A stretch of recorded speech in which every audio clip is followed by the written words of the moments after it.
And there Freud writes, so civilization is sick, and how to cure it. And of course, psychoanalysis is nothing for the cure of the collectivity. And at one place he writes, of course, the Christian answer of love seems to be the best answer, but I am afraid, and of course this is written with irony, I am afraid that is not practicable, not possible. And this day I read that, or I read that for, I don't know, second, fourth time, I thought precisely that is the point, is that not because it is impossible. And now, if you think about precisely the definition of love which gives Lacan. Lacan, the héritier. Inherited? No, the son of Freud. What is the definition of love by Lacan? It is a love consists to give what one doesn't have. So, of course, this is a definition by the impossibility, because how can you give what you don't have? So I would argue the definition of Lacan is a Christian one. It is a definition of an impossibility, and the character, so in Lacan the character of imperative, of command, doesn't appear as far as I know. But for now I let Lacan on the side.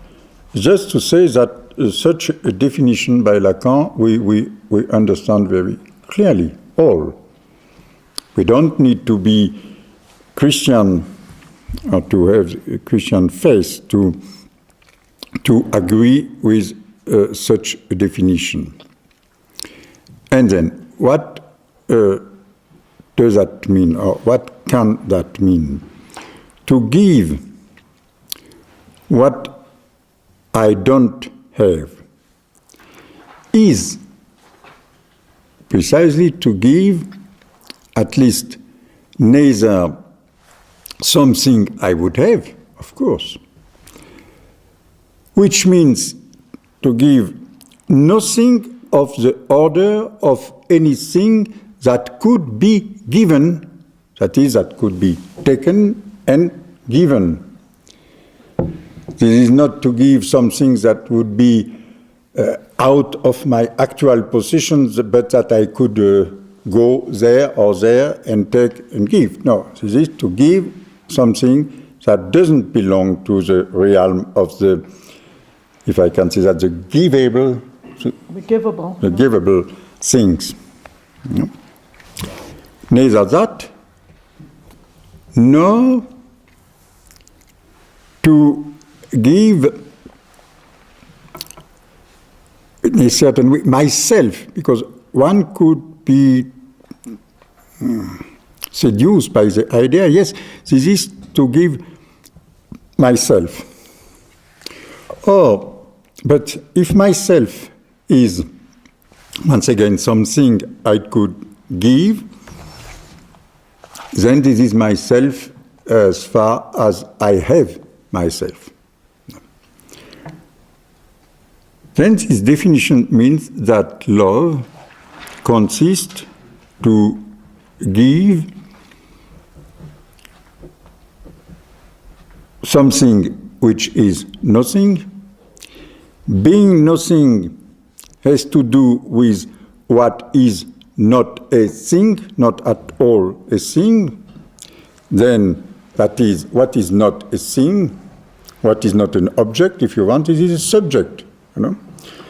But it doesn't consist to give the subject as the subject would be, once again, a thing that I would be and have at the same time.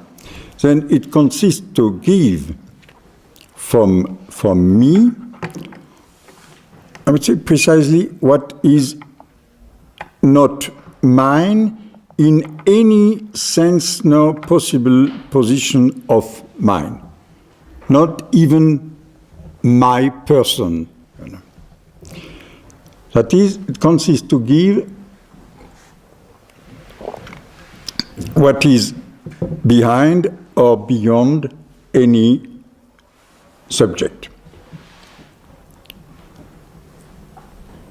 Or any self, if you want.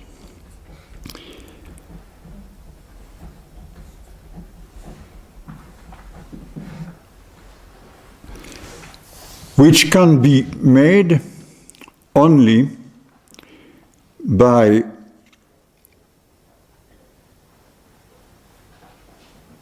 giving, because it is a question of giving, nevertheless. Of giving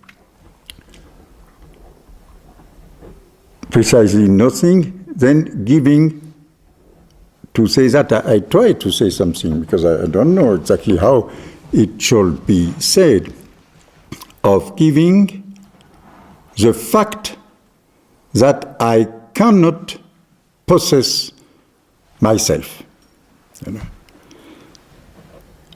That is to abandon, because in that case I would say to give is the same as to abandon.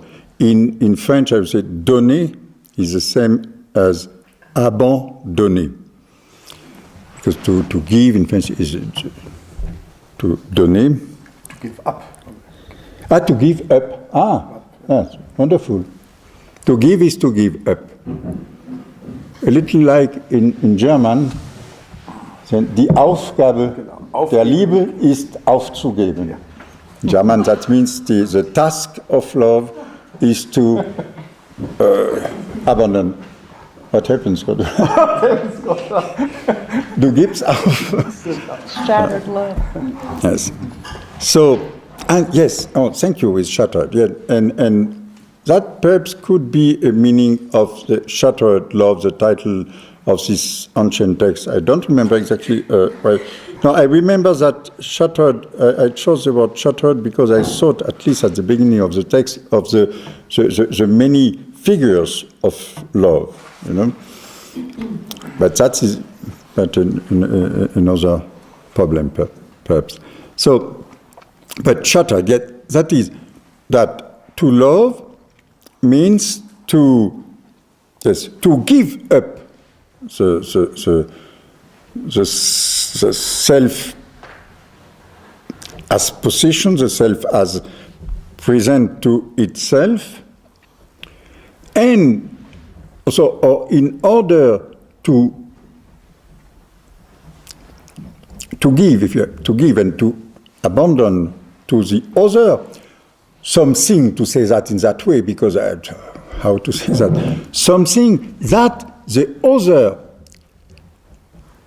himself or herself has, to say that, in the same way for him or for herself, because he or she is as well a self. You know? That is, love is to share of the impossibility to be a self. You know?